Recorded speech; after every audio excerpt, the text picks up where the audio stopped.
Welcome back to Good Morning Kenya. My name is Vivian Ndegwa. Now, globally, there are 1 to 4 cases of cerebral palsy in every 1,000 live births. Closer home, there are no official statistics. However, experts estimate that 1 in every 100 children in the country are living with the condition cerebral palsy. In the studio today, I am joined by Chege, who is a mother to a child who lives with this condition and is also the founder of Precious Blessing Cerebral Palsy Foundation. Carol, yes. Welcome to Good Morning Kenya. Thank you so much. How are you doing this morning? I'm doing well. Thank you for the invitation.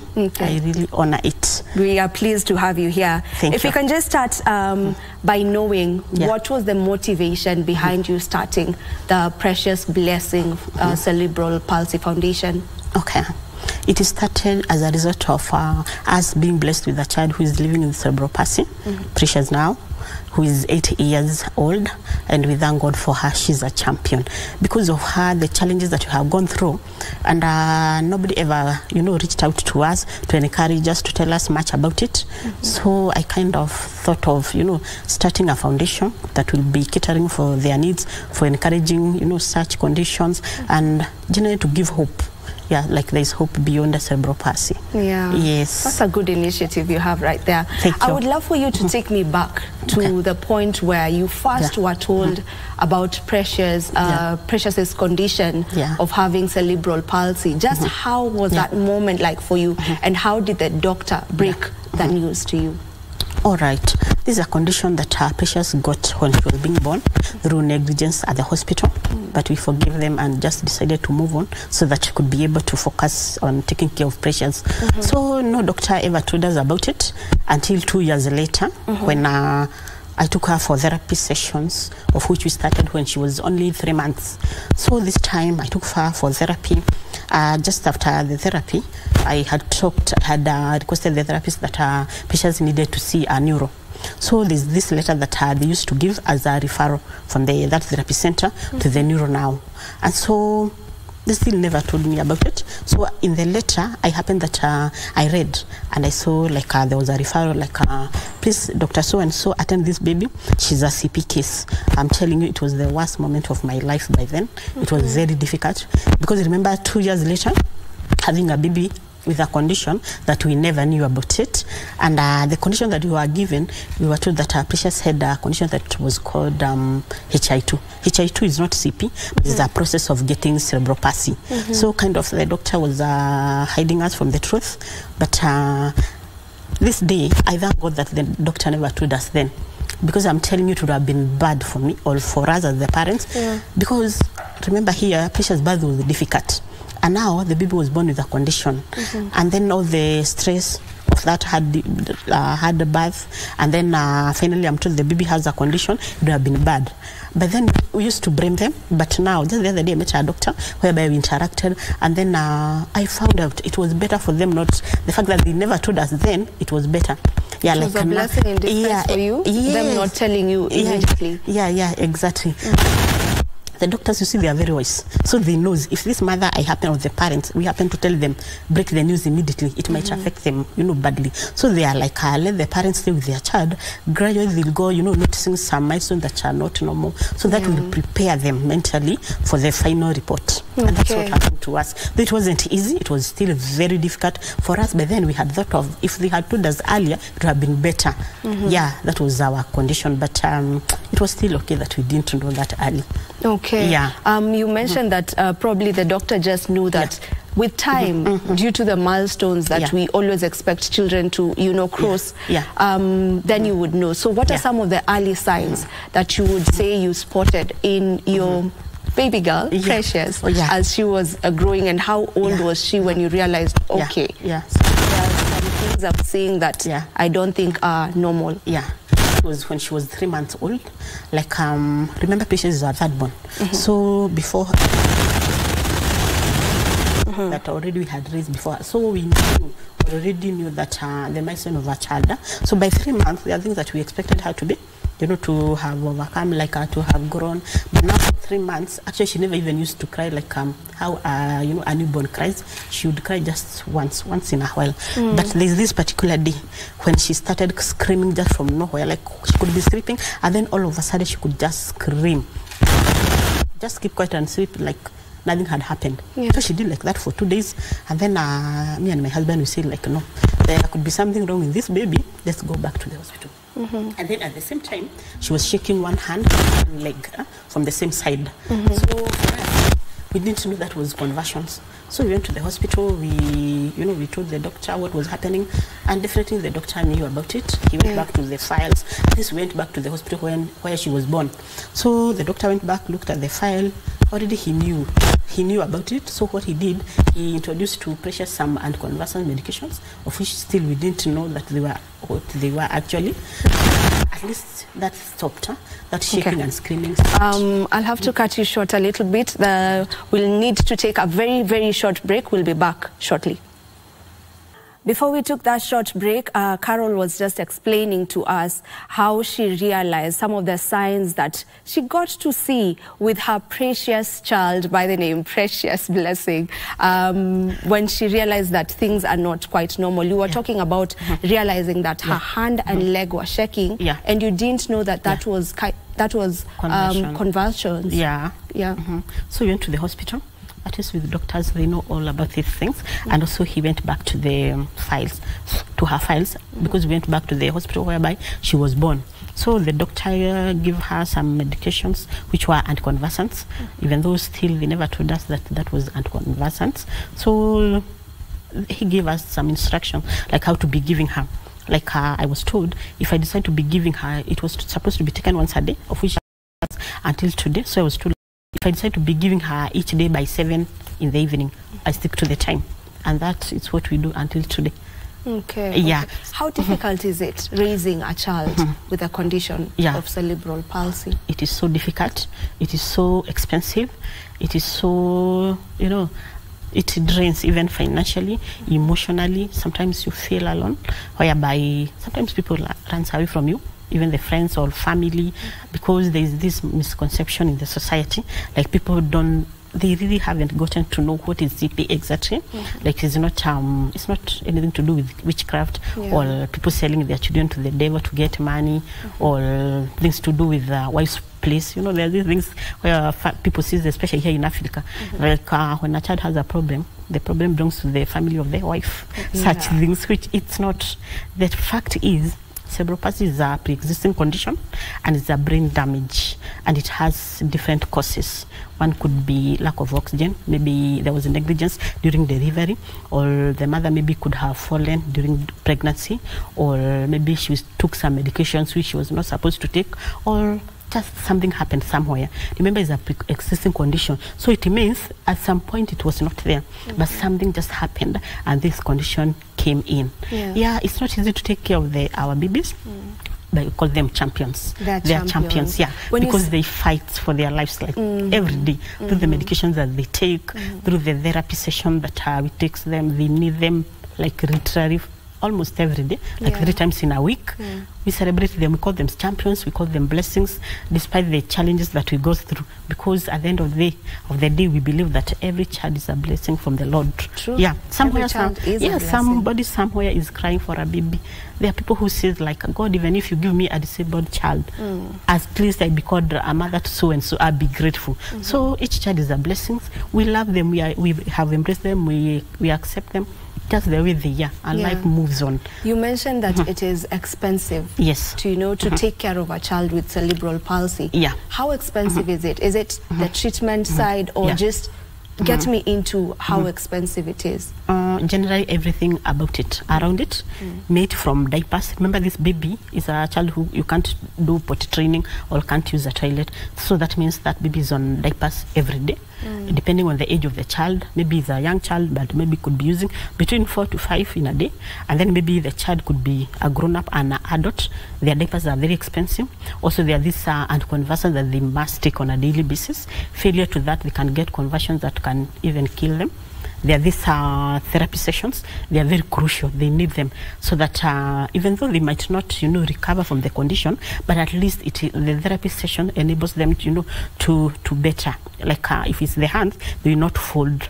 If the legs, they will not, like tiptoe, just to maintain the condition such that it won't worsen more than how it is. Yeah. Also, the special meal. Like for example, my family now, we must make 2 meals, like Precious meal and our meal, because the food that they take is different from ours. It has to be something very soft, something that is very liquid. Like she can't take anything that is solid. Yeah, so there are those things. Huh? Yeah, sometimes if the child happens to be going to a school, their school are special schools. Actually call them special units. They are very expensive. Come to even their maybe transport. That child can't sit like Precious now. She uses a wheelchair. That means you can't put her on a car and be able to sit by herself. She'll need support. So you must look for a car that will suit her. So generally around them, in a month, roughly their budget can go up to 50K. Yeah. Even there's some milk, like for Precious, what she uses. She has been underweight baby for quite some times because they are feeding. Like you find that for our feeding now, it takes around 1 hour to 1.5 hours feeding her. Yeah. Because she eats very slowly. Because of the condition, her swallowing was affected, so she has to swallow very slowly. I have to be very patient with her, just to go with her pace. And if I'm not careful, she can even get choked and die. So I really do take time. Good care like that. So it's much about it. But what we do, sometimes you find like the parent or the caregivers, we don't have that money. So what we do is just that we offer them what we are able. Yeah, as long as God knows we are not denying the child the things that they need. So we just offer what is there, and we trust God. Because and I'm imagining 50,000 is not, it's a lot of money. It's a lot of money. So I'm imagining for a parent who's somewhere, uko mashinani kabisa, maybe they don't even have work. What do they do? Where do they get 50,000 for one child when they have maybe other children that they need to cater for? That is a lot. That is a lot. And does maybe insurance cover do insurance cover some of this? Very rare, because what they say is there are some times whereby they say they don't cover pre-existing conditions that excludes the CP condition. Yeah, so you have to deal with it from your pocket, unless there are some other insurance that are doing it. But so far I know not of any. Okay, that must be a lot. And you mentioned earlier things to do with misconception and people assuming that new chawi, or there has to be something that you did. You also told me off air that some people even think it's polio, so they blame the mother. Why didn't you take your child to get a polio vaccination? What are some of the things that you would love the public to know about this condition, so that they stop judging you? And also, what can we as a community do to the caregivers and parents of children with CP? Okay, for one, I would want the community to know CP is a pre-existing condition. It's not our wish to have children living with disabilities, but they also makes us to have a difficult life. But we don't complain. We have accepted it. It's our lives, and for some reasons, just God found it okay for us to to raise these angels for Him. Our children, they are angels. They are sinless. They are pure souls. So we are raising them for God. So I would want the community to understand that for somebody to have to be blessed with a child who is living with difficulties or disabilities or cerebral palsy, maybe whatever kind of disability. For one, nobody requested for it. It just happened. It just came, and it can happen to anyone. Even for us, we never knew about it. It was very shocking. Before Precious, I think before that, I was not familiar with the cerebral palsy, so it was very new. So if you see a parent with such a baby, encourage them, love them, tell them it's okay, support them in one way or another. And M-Pesa works also. Buy them a diaper, shop for them, visit them, encourage them. At least be a blessing in the way that you are able to do. Just be there for that parent. Just know that disability is there. It has been there even from the times of Jesus. It was there, and it's something that is. It's not that us parents who are blessed with them, our children just the way they are. It's not that like we deserved, like we sinned. The people who said if you see this parent with these children, God is punishing them. They did something evil. No, it's not anything like that. Or anything, or something like we sold our children to the devil to get money. No, we can't do that. It's not like that. Or something like we tried to abort. No, or something like you know, like these are things from the wife's family. It's so unfortunate. There are marriages that have broken because of children who are born with disabilities. Once the child is born, the husbands just decide to take off and just decide to abuse the wife and tell the wife like these are your things, please go ahead with it. I really don't understand why it's always blamed to the female, to the mother. But anyway, maybe that's a story for another day. Well, what do you do in the foundation? Okay, now because of pressures, initially even before she was born, I used to tell my husband, like one time, we'll open our children's home. But now, after Precious was born, I just had to change this mind, whereby I was like, now, there are things that Precious needs, such as the therapy center, a school, and a hospital. I have an experience whereby I went to a hospital. I took Precious when she was young. She had something like flu. Went to a hospital, and then the doctor looked at me, and he was like, you mama, why have you brought this baby here? And I was like, because she's sick. And the doctor was like, no. As in, you don't know the hospitals like where you are supposed to take your baby. You know, it was so hard. So in my mind, you know, my mind started growing. Like one time. Is also at hospitals where you expect these medics, they understand this condition. It's unfortunate. Like that doctor expected me to have taken Precious to the doctors who deals with CP children. So because of that and other things, I changed my mind. I said like one time, God will help me to open a foundation whereby we'll be catering for children living with cerebral palsy and other disabilities, whereby we'll be meeting their needs, such that the diapers, the foodstuffs, therapy session, now for therapy center, and a hospital and such. So because of that, I started now working towards it. I opened a WhatsApp group of parents who has children like Precious, children living with cerebral palsy only. At least it's a condition that I understand because of Precious. So far we are 115 of us, and we do organize events for us, the members. And when I say of members, I know we have a lot of, CP cases. They are more than what I have. But because of managing the foundation, the number, I just decided to, to stay with this number, like the 115 of them, because personally, I don't have money that I get from my pocket. Remember, I said my work is Precious. So, like, nobody pays me. I'm there taking care of Precious. So, what I do, I thank God for the favor, for the support of, like, my church. I'm a worshiper at Deliverance Church and Bishop Makarioke and his wife, Reverend Joyce, and Reverend Margaret Moshai.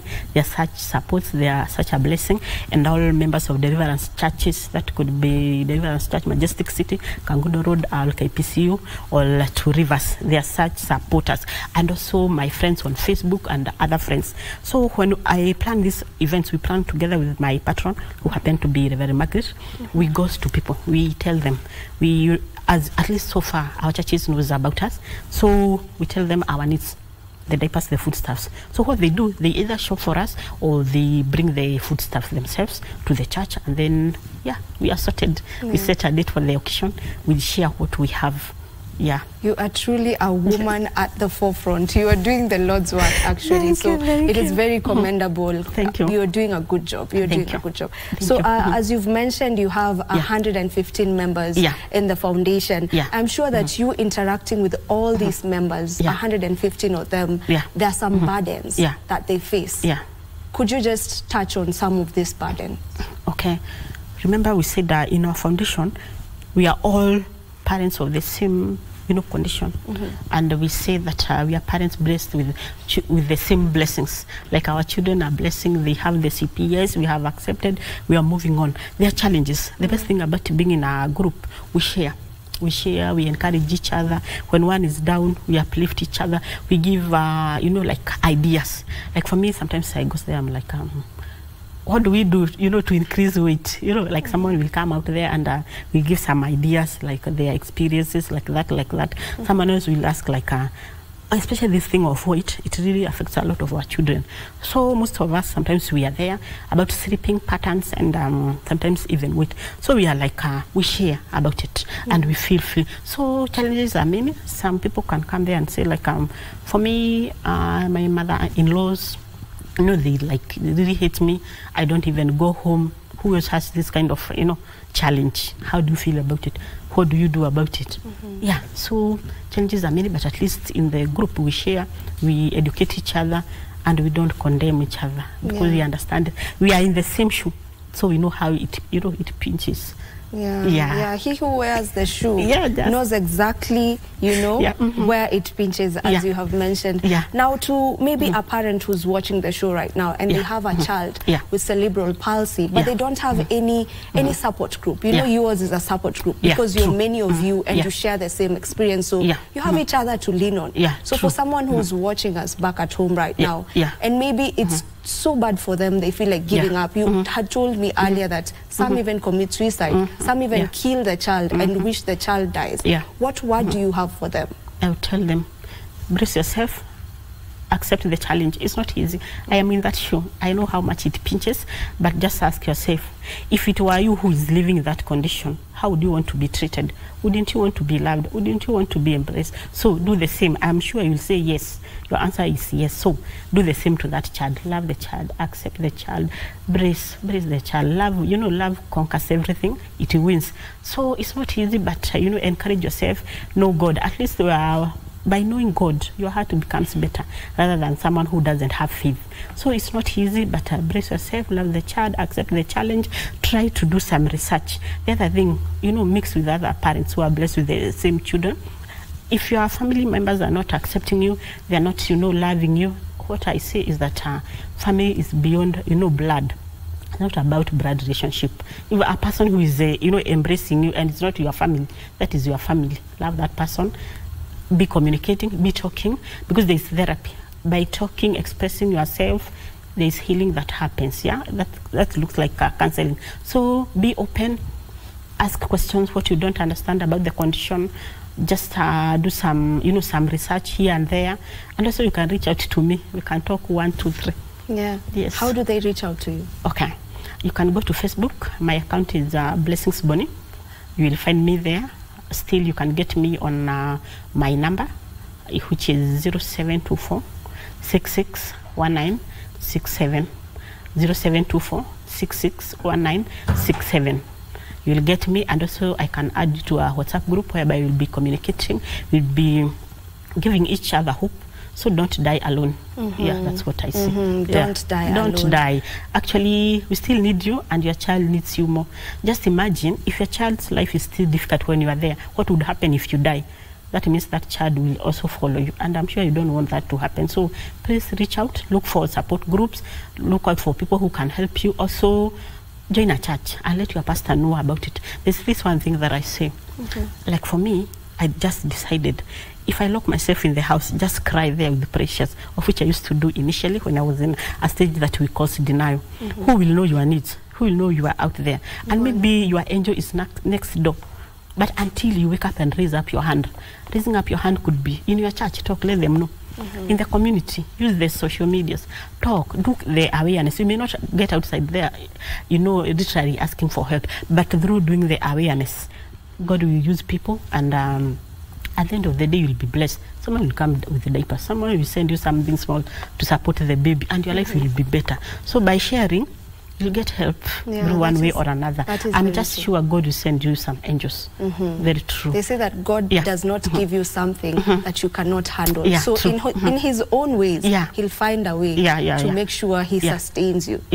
Now 8 years on of you raising Precious, as we have said, this is a condition that most people don't know about. You know, most people don't really know. So when you say Precious has this condition, if you can just elaborate, what are some of the pre-existing conditions that they have? You know, I read that some have an issue with hearing. Some can't, you know, raise their necks well. Just take us through some of these conditions. Okay. Like for a severe case, CP has 3 stages. We got the one that is mild. That one we recover with time. We start with there's mild, then there's severe, and also there's other one that they just suffer for just the first few days of their birth, and then they recover. But mild, they may do almost everything, but maybe they have some delay.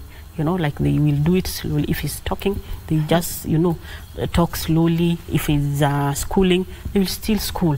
But mind you, CP kids, when they go to school, the ones that they are able to read, you know, they are such champions. Like, they are very sharp. They even graduate. I have several who have graduated, with, you know, honors classes. Yeah. Wow.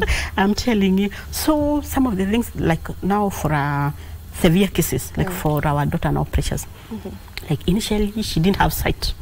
Yeah, when she was born, she didn't have sight the first few days, for a week or so. And then after that, up to now, she doesn't have neck control. Like, her neck still moves, you know, like she's not strong. She's not able to sit. She uses a wheelchair. Anytime we need her to sit, she's on a wheelchair. She can't feed herself. She can't reach out to anything, like no speech. For her communication, she uses what we call cooing. You know that cooing of a young baby? She still does the same, plus other sounds. So what God does in his own ways, there's this language that he calls angelic language, whereby our babies communicate through sounds. These sounds are not anything that we learned from anywhere. It's just that our child, they produce the sound, and then God helps us to understand them. Like, she could produce a sound when she's not happy, and they will understand. There's a sound she will produce when she's hungry. I will know. There's a sound that she will produce when she's uncomfortable with visitors. I will know. And it's not that there's a school for such. No. If they like use sign language, you would have gone to school for them. But now, there's whatever no language they use, no, there isn't. It's between us, God, and them. Yeah, he really helps us and understand them. Yeah. Wow. Okay. I'm looking at my time, and I'm like, we have around 4 minutes, so I don't know what to answer so that we cover everything and what to leave behind. But there's on your mission, the mission for your foundation, there's somewhere where you say that the condition, or rather cerebral palsy, is not a disease, and that is what you'd love people to take home. It is not a disease; it is a condition. Kindly elaborate so that they understand what you want them to actually get from that statement. Okay. When you talk of a condition is something that no one can overcome.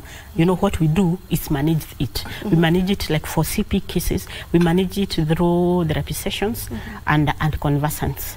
Like the medication that they take is just for managing. It's not like they will get better. Like today the baby has CP, tomorrow they will recover. There's nothing like that. By the way, let nobody ever lie to you. Like they'll take you to somewhere, buy some herbals to treat the, you know, the condition, or take you to India for something there. No, there's no treatment. A disease is something that is treatable with a period of time. The person, you know, gets well. But a condition is something that you manage for a lifetime, unless the Lord does a miracle, because I know he does. Like I know of a child who had a CP like Precious. Like nothing much the baby was doing. Most of the times, if the baby is not on the wheelchair, we just let them lie maybe on a couch there, and they watch the cartoons. Maybe you're in the kitchen doing 1, 2, 3, and then this baby, the Lord just touched the baby, and she woke up. I'm telling you, the baby didn't have neck control, didn't have like any movement, but just like this, it happened, and the baby, you know, walked. The mother screamed and ran away. So there are miracles. Miracles do happen. Yeah. So usually I don't say like they can't recover. No. Usually I leave a space for God. I know God can do it. Yes, because I was to answer, is this a condition whereby you just know when you have a child with cerebral, you know this is a lifetime thing? Or there is hope, like there are those who recover. You mentioned there are those with mild conditions that actually recover. True. So for a parent who is taking care of a child with cerebral palsy, your word to them is, well, they can actually recover. God can, God work can do his miracles. But the best thing also to do is to know how severe is the case of your child, you as a parent or as a caregiver, so that you stay with the hopes of like, just know exactly the truth about it. Like for us, we know for Precious, nobody can come to us and tell us like, can I sell you these herbals or this medication? Precious will be fine. No, that one we just know. What we need is the right medication, the right anticonvulsants, just to manage the condition. And then if for healing, we leave it to God. If one day he will decide to heal her, that will be well and good. But for anything to do with medication, that one we just leave it like that. There's the issue of education before time is before our time is up. You say that they go to school. Yeah. There are schools that actually accommodate children living with cerebral palsy. Yeah. For the person who maybe cannot afford the schools, because you mentioned it's also very expensive. Yeah. Is there can homeschooling be done for them as well? Yeah, maybe do you know of any maybe tutors who can who teach students suffering from that condition at home? So far, I don't know of any, and they are very rare also. Like the best thing, if you can get a government school, like where Precious goes to school, she goes at Parklands Primary. At least they have a branch for CP children, whereby there's nothing much that they do. You know, like she can't write, she can't, you know, read, but what they do, they do music for them. And then she gets therapy sessions at school 3 times a week. Actually, that is the main thing that also made us to take her there. And also for interaction, the fact that also she's not locked in the house. These children, you can know them by the expressions. How a baby is kept, you know them once you meet the baby. The child who is locked, you just know. A child who is exposed, you just know. And a baby who is exposed, it's better. Because you can imagine if it's even yourself, whereby you are just kept in a room, you are locked there when visitors come. They don't even get to know you are there unless you sound there. So it's better to expose their children, no matter, even if they don't get so much, whatever they are able to get, it is better. Yeah, even that's the exposure means a lot to them. Thank and you the so therapy much. Sessions. Thank you so much for coming to the show and just spreading awareness on cerebral palsy. And all the best with your foundation. And once more, you're doing a commendable job. Thank you. Okay, this is where we call it a wrap right here on Good Morning Kenya. For everyone who has made this program a success, we say thank you. Right now, we head straight to the Senate for the live proceedings. I have been your host, Vivian Ndegwa. See you tomorrow.